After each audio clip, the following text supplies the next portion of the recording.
이번 강의는 기업 재무관리 비법 2강입니다. 1강을 못 들으신 분들은 먼저 듣고 오시면 더욱 도움되십니다. 기존에는 중소벤처기업부가 중점적으로 지원하는 산업이 기본적으로 첨단 산업밖에 없었습니다. 그런데 문재인 정부 때 전략산업이라고 하는 분야가 생겼습니다. 그리고 나서 소재 부품 장비 기업 인증 그리고 뿌리 기업 인증이 생겼습니다. 산업 분류 코드상 전략산업 분야에 코드가 들어가 있으면 올해 중진공 신청하신 분들은 아시겠지만 중진공 융자 신청 화면에 뭐라고 뜨냐면 정책자금 우선도 평가 중 이렇게 뜹니다. 이게 바로 전략산업들인 경우에는 첫 번째 항목인 중점 지원 분야에 무조건 해당이 됩니다. 그 안에 무조건 들어가기 때문에 이 인증을 받으시면 되는데 소재 부품 장비 인증과 뿌리 기업 인증은 컨설팅이 필요 없습니다. 그냥 신청 사이트 들어가셔서 거기에서 입력하라고 하는 대로 하면 됩니다. 왜냐하면 일반 융자처럼 사업계획서가 있는 것이 아니라 우리 회사의 현황을 그냥 올리는 겁니다. 추가로 하나 별도로 들어가는 건 뭐냐면 우리 담당 기장 세무사님이 우리가 지금 만들고 있는 제품이 그 제품하고 맞다라는 세무사님 도장만 찍어주시면 됩니다. 그러면 14일 정도 후에 소재 부품 장비 인증 코드가 나옵니다. 작년 말에 신문 보신 분들 아시겠지만 기획재정부 금융위원회하고 각 은행들하고 함께해서 작년 말부터 기존에 쓰고 있는 대출의 금리가 너무 높은 회사들의 경우에 낮은 금리의 대출로 대환해주는 서비스를 최근까지도 진행되어 왔습니다. 작년 초에 저희와 컨설팅 자문 계약을 맺고 자문 업무를 계속 해오고 있는 경기도 화성 소재 제조업체 실제 사례를 말씀드리겠습니다. 신규로 공장을 구입하고 각종 시설을 증축하여 자금을 많이 쓰게 되어 고금리 이자를 골머리를 앓고 있으셔서 재무관리를 통한 신용등급을 올리는 컨설팅을 진행하고 있었습니다. 업종이 소재 부품 및 뿌리 기업 인증에 해당하는 업종이라 저희가 컨설팅 자문 계약을 맺자마자 급히 2가지 인증을 받아들였었습니다. 그리고 나서 시간이 지났는데 작년 11월쯤에 대표님이 전화가 오셨습니다. 보증기관에서 전화가 왔다는 겁니다. 왜 전화했는지 모르시겠다고 금리를 낮춰주겠다고 한다는 겁니다.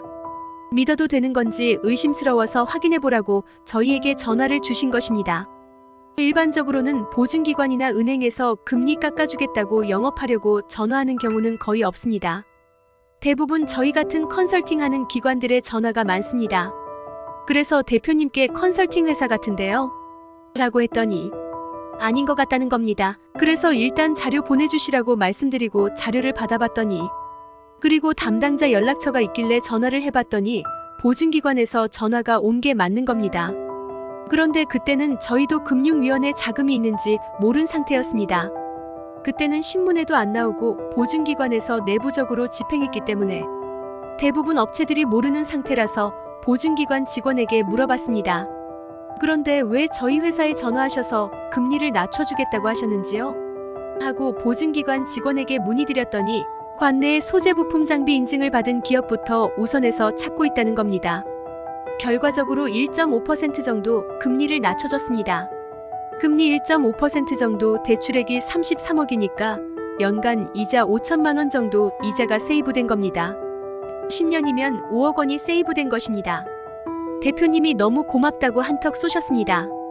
소재 부품 장비 인증은 컨설팅 회사 의뢰 안 해도 기업에서 쉽게 받을 수 있습니다. 매뉴얼이 있습니다. 매뉴얼 따라서 홈페이지에 요구사항을 입력하시고 기장 세무사님께 확인서 받아서 제출하시면 10일이면 발급됩니다. 저희 강민수 기업성장연구소에서는 재무와 세무의 밸런스, 균형 컨설팅을 지향합니다. 재무를 중시하면 세무가 무너져서 세금을 많이 내야 되고 세무 절세에 치중하면 재무가 무너져서 자금 압박이 오고 돈맥경화가 옵니다. 그래서 재무와 세무는 밸런스가 맞아야 합니다. 재무와 세무의 균형에 대해서 5가지 항목에서 비교해 보겠습니다. 첫째, 주식 부분입니다. 세무에서는 절세를 위해 주식을 분산하라고 합니다. 자녀에게 주식을 증여, 양도하라고 합니다. 차명 주식을 회수하고 미처분 이익잉여금을 저세율로 주주에게 확원시키고 가업승계를 통해 상속세 증여세를 절세합니다. 각종 자본거래를 통해 가지급금을 세금 없이 없앱니다. 재무에서는 대표이사 연대보증이 사라지면서 책임 경영을 해야 합니다. 대표이사가 최소한 50%의 플러스 한 주를 갖고 있어야 합니다. 정책자금 우선도 평가에서 대표이사 필수 지분 요건이 50%에 플러스 한 주 보유 요건입니다. 주식 분산하라고 누가 조언했을까요? 저희 같은 컨설턴트들입니다. 본인 40%, 배우자 30%, 자녀 30% 분산시키라고 컨설팅했을 겁니다. 세무에서는 맞습니다. 그러나 재무에서는 문제가 됩니다. 이렇게 지분을 쪼개놓으면 정책자금 받을 수 있을까요? 안 됩니다. 2018년 4월 2일부터 법인 채무에 대해 대표이사 연대보증이 폐지되었습니다. 과거에는 회사 망했을 때 제2차 납세 의무 책임지지 않으려고 과점주주 피하려고 40, 30, 30으로 차명으로 주주를 분산시키기도 했었습니다. 그런데 지금은 대표이사 연대보증이 폐지되어 재무적인 관점에서는 정책기관에서는 자금을 집행할 때 책임경영이행각서를 받습니다. 그래서 대표는 책임경영이라는 부분에서 50%에서 플러스 한 주가 있어야 됩니다. 경영권을 대표이사가 갖고 있으라는 의미입니다. 선장이 배를 책임지고 항해하라는 의미입니다. 그래야 정책자금을 대출해주겠다는 의미입니다. 50% 플러스 한 주 이상을 실제 경영자가 갖고 있어야 된다는 말입니다. 과거에는 이런 얘기를 했었습니다. 아버지, 어머니, 아들 3명이 지분을 40, 30, 30 분산해도 특수관계인이니까 하나로 보지 않냐는 겁니다. 네, 과거에는 인정해줬습니다. 지금은 인정 안 합니다. 그냥 대표이사 본인이 50% 플러스 한 주 이상의 주식을 갖고 있어야 된다는 말씀입니다. 정책자금 우선도 평가에서 책임경영에는 2가지 요건이 있습니다. 첫 번째가 대표이사, 즉 실제 경영자의 보유 주식이 50% 플러스 한 주 이상 보유할 것. 두 번째 요건은 자본금을 차입금의 10% 이상으로 증자해야 됩니다. 자본금 1천만 원에 가수금 3억 원이면 절대로 정책자금 안 나옵니다. 대출해주면 대표님이 가수금에서 법인 돈 빼갈 거 아닙니까? 그러니 당연히 대출 안 해주겠지요. 정책기관이 바보가 아닙니다. 그러니까 세무, 절세 위주로 부채 비율도 높은데 잉여금을 막 빼버리고 자본금도 낮고 대표이사 지분율도 낮으면 절대로 대출이 안 나오게 되고 기존 대출금의 금리도 높은 것입니다. 그러니까 결국은 대출이 잘 나오고 금리를 낮게 쓰려면 어떻게 하면 될까요? 위에서 말씀드린 대로 재무관리를 먼저 신경 써야 한다는 말씀입니다. 두 번째, 사업자 등록증 부분입니다.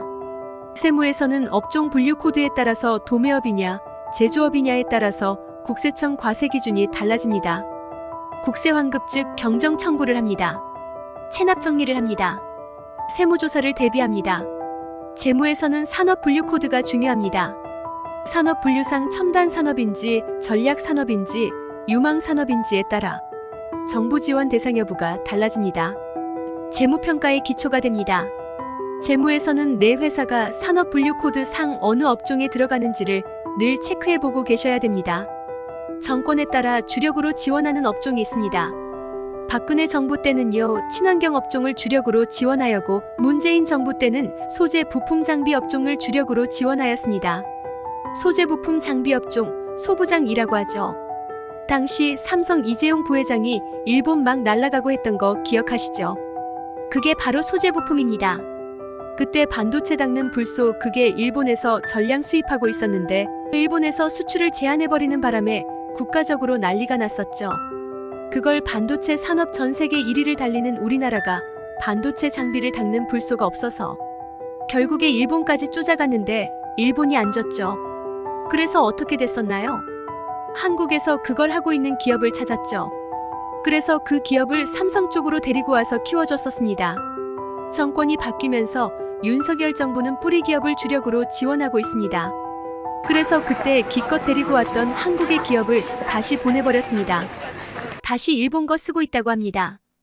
뿌리 기업은 주조, 금형, 소성 가공, 용접, 표면 처리, 열 처리 등 제조업 전반에 걸쳐 활용되는 기반 공정 기술과 사출, 프레스, 정밀 가공, 로봇, 센서 등 제조업의 미래 성장 발전에 핵심적인 차세대 공정 기술을 활용하여 사업을 영위하는 업종이거나 뿌기 기술에 활용되는 장비를 제조하는 업종을 말합니다. 뿌리 기업은 왕십리, 청계천 같은 데서 많이 이런 업종을 필두로 공장들이 많이 있습니다. 올해 파악해보니까 뿌리 기업 대상이 엄청 많이 늘어났습니다. 그래서 58,222 응용 소프트웨어 개발 및 공급업도 뿌리 기업에 들어가게 되었고요. 분류코드 M으로 시작하는 전문가 엔지니어링 서비스업도 새롭게 뿌리 기업에 들어가 있고 많은 부분들이 많이 합쳐져 있습니다. 확대되어 있습니다. 그래서 산업 분류 코드는 매년 확인해 보셔야 됩니다. 세 번째, 재무제표 부분입니다. 세무에서는 기장세무사가 매년 세무신고를 위해 세무조정계산서를 만들어서 법인세 신고합니다. 법인세 세무신고 조정을 합니다. 재무에서는 재무제표증명원이 중요합니다. 여신기관과 신용평가기관에서는 재무제표증명원이 중요합니다. 은행대출 한도 및 금리를 정하는 기준이 됩니다. 신용평가기관에서 신용을 평가하는 근거가 재무제표증명원입니다. 외부 투자자의 투자를 받는데 평가지표로 활용됩니다. 비회감 기업에서는 정책기관 및 금융권에서 문제 삼지 않게 재무제표를 잘 만들어야 된다는 얘기를 많이 합니다. 속칭 재무제표를 잘 마사지한다 그러죠. 그래서 신용등급을 한두 단계 높입니다. 세무조정계산서는 기장세무사가 책임지고 세무조정 거쳐서 세금을 확정하고 국세청에 신고합니다. 그런데 재무제표증명원 누가 봐줄까요? 재무제표증명원은 여신기관과 신용평가기관이 참고하는 자료인데 저희는 전문 프로그램 및 기업진단 리포트를 통해서 분기별 가결산 통해 관리해 드리고 있습니다. 그런데 실제로 신용등급하고 정책자금은 못 맞춥니다. 기준이 전부 상이하기 때문입니다. 신용등급은 무엇을 결정하냐면 금리와 한도를 결정합니다. 예를 들어 우리 회사가 신용한도가 10억이 나왔습니다. 신용등급이 BB- 이상이면 10억을 받을 수 있다고 가정하겠습니다. 그런데 만약에 우리 회사 신용등급이 싱글B 또는 B+라면 대출한도가 60%밖에 못 받습니다. 그래서 T12 대출이라고 들어보셨을 겁니다. 바로 이때 구원투수가 T12 대출입니다.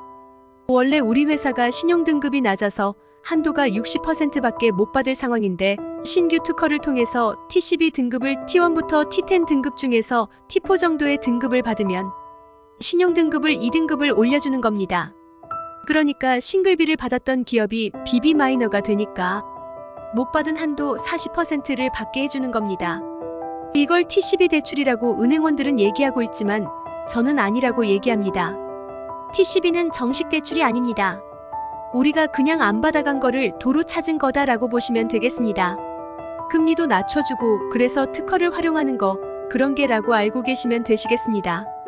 재무제표증명원을 신용등급에 맞춰놓으면 금리와 한도를 결정해줍니다.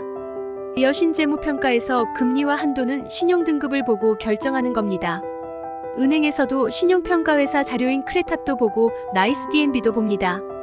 그런데 은행평가 시스템은 한마디로 말해서 YES 아니면 NO입니다. 대출할까 못할까 그래서 여기서는 미래의 현금 창출 능력을 가장 먼저 봅니다. 미래의 현금 창출 능력이 뭐냐면 신용등급은요 12월 31일 현재 우리 회사의 현금 흐름과 재정 상태를 보는 거예요. 왜냐하면 신용평가기관은 우리 회사와 아무 이해 관계가 없어요. 그래서 12월 31일 것만 봐주면 됩니다. 그런데 은행은 신용등급만 믿고 거래하기는 조금 위험하죠. 왜 그러냐면 현재가 중요한 게 아니라 미래가 중요하기 때문입니다. 이자 받아야 되고 원금 받아야 되잖아요. 그래서 미래의 현금 창출 능력을 먼저 보는 것입니다. 예를 들면 재고 자산이 많으면 기준보다 많으면 신용등급은 떨어질까요? 올라갈까요? 재고 자산이 많으면 신용등급이 떨어집니다. 재고 자산이 많으면 당연히 회전율이 안 좋아지니까 현금화되는 게 오래 걸린다는 얘기죠. 그래서 순운전자금이라고 얘기할 때 매입 회전율, 재고 회전율, 매출 회전율 이 세 가지 회전율을 가지고 더한 날수에다가 매출액을 곱해가지고 순운전자금의 금액을 산출하는데 신용등급에서는 재고자산이 많다. 매출 채권이 많다. 이러면 무조건 신용등급이 떨어집니다. 그런데 은행에서는요 미래 현금 창출을 보는 거잖아요. 재고자산이 많고 매출 채권이 많으면 뭐예요? 미래에 받을 게 많은 거예요. 그래서 앞에서 신용등급에선 싱글비가 나왔는데 은행에선 트리플비가 나오는 현상이 벌어지는 겁니다. 그러면 우리 회사가 은행 대출을 계속해서 대환하고 가고 금리를 맞출 계획이라면 우리 회사는 신용등급을 맞춰가야 되는 겁니다. 그리고 여신재무평가를 맞춰야 됩니다. 그런데 정책자금으로 갈 거다. 그러면 정책 자금에 맞게 또 맞춰야 되는 거예요. 그래서 이 재무제표증명원을 가지고 신용기관, 여신기관, 투자자 입장에서 맞춰야 되는데 최근에 크레탑 자료 보셨는지 모르겠지만 기업들 재무제표에 단기 차입금에 차입금 있는 회사를 본 적이 있으신가요? 최근에 단기 차입금이 전부 사라졌습니다. 원래는 당연히 단기 차입금이 있죠. 하지만 세무조정계산서에는 단기 차입금이 있는데 재무제표증명원에만 단기 차입금이 전부 사라졌습니다. 왜 그럴까요? 유동비율 때문에 그렇습니다. 유동비율이 우리나라는 기준이 200%가 넘어야 되는데 단기 차입금을 잡고 있으면 150%밖에 안 나옵니다. 그러다 보니까 단기 차입금을 전부 장기 차입금으로 보내버리는 거죠. 옮기는 방법은 세 가지가 있죠. 첫 번째는 기존에 받은 단기 차입금을 장기 차입금으로 대환한다. 쉽게 말씀드리면 은행에서 받은 3억의 대출을 중소벤처기업진흥공단의 3억으로 바꾼다. 중소벤처기업진흥공단 운전자금 상환기간이 5년이잖아요. 5년이면 장기 차입금이 되니까요. 이게 첫 번째 방법이고요. 두 번째 방법은 은행 지점장을 찾아가서 단기 차입 계약서를 장기 차입 계약서로 바꿔달라고 한다. 쉬운 일이 아니죠. 안 바꿔줄 겁니다. 그래서 일반적으로 세 번째 방법을 많이 씁니다. 세무사한테 옮겨달라고 한다. 그러면 옮겨줍니다. 외감 기업만 아니면 옮겨줍니다. 단기를 장기로 재무제표증명원에 옮겼다고 해서 세금과는 상관이 없습니다. 그래서 요즘 자금 쓰시는 기업들 재무제표증명원을 보시면 단기 차입금이 다 없습니다. 이게 바로 마사지의 첫 번째 효과입니다. 기장세무사는 국세청에 세금 신고하는 세무조정계산을 바꿀 수는 없지만 저희 컨설턴트는 여신 및 신용평가의 중요한 재무제표증명원에서 재무항목의 위치를 바꾸라고 조언드릴 수가 있는 겁니다. 신용등급이 중요하니까요. 또 부채 비율이 너무 높은 거예요. 우리 회사가 4분기 가결산을 하는데 내년에 대출을 받으려고 했더니 500%가 나오는 거예요. 낮추는 방법이 뭐가 있을까요? 토지 같은 유형자산, 특허 같은 무형자산에 대한 재평가를 진행하는 겁니다. 자산은 부채 플러스 자본입니다. 유형자산과 무형자산을 재평가를 했더니 유형자산 3억 가치 증가, 무형자산 2억으로 평가를 받은 거예요. 그러면 우리 회사는 부채와 자본 중에서 자본을 5억 늘어야 됩니다. 부채는 아니니까 자본에서 늘어야 되는 거예요. 자본에는 자본금과 잉여금이 있고 또 하나의 항목으로 기타, 포괄손익의 재평가 차익이라는 부분에 5억이 추가로 늘어나게 되어 부채 비율이 개선되는 효과가 나타나게 되는 것입니다. 이것도 마사지입니다.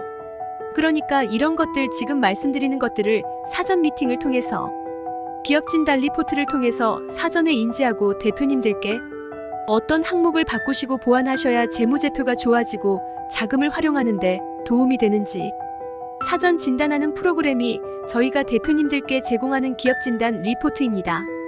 네 번째는 특허 부분입니다. 세무에서는 특허 자본화라고 합니다. 법인 대표 개인 명의로 특허를 출원, 등록해서 회사에 양도하거나 현물 출자합니다. 기타 소득에 해당되어 60% 필요경비 처리됩니다. 40%에 대해서만 소득세가 과세됩니다. 이걸로 대표님의 가지급금을 해결하든지 과다한 미처분 이익잉여금을 개인 특허와 맞바꾸십니다. 특허를 회사에 양도해서 대표님 개인이 법인 돈 빼가는 것입니다. 이 방법은 컨설팅 업계에서 지난 10여 년간 진행해오면서 수많은 세무조사를 받아서 세금 폭탄을 막기도 해서 웬만하면 요즘은 권장하지 않고 있습니다. 최근에 성동구의 30대 초반 젊은 법인 대표님을 상담한 적이 있습니다.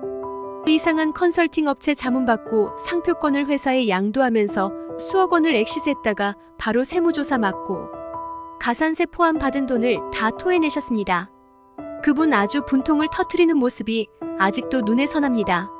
절대로 회사의 산업재산권 팔아서 돈 빼오는 행위는 신중에 신중을 기해야 되고 안 하시는 게 좋습니다. 굳이 대표님 개인의 특허를 양도해서 법인 돈 빼오고 싶으시면 증빙이 정확해야 합니다. 대표님의 전공, 과거 경력, 법인 설립 전부터 개인 사업자 때부터 기술을 직접 아이디어 내서 특허를 출원한 증빙이 필요합니다. 그때부터 작성한 빚바랜, 낡은 연구노트 증빙들, 실제 매출에 영향을 끼치고 있는 증빙들이 충분해야 합니다. 재무에서는 특허 출원을 회사 소유로 출원도 하고 등록도 하라고 합니다. 이것은 특허 자금화라고 합니다.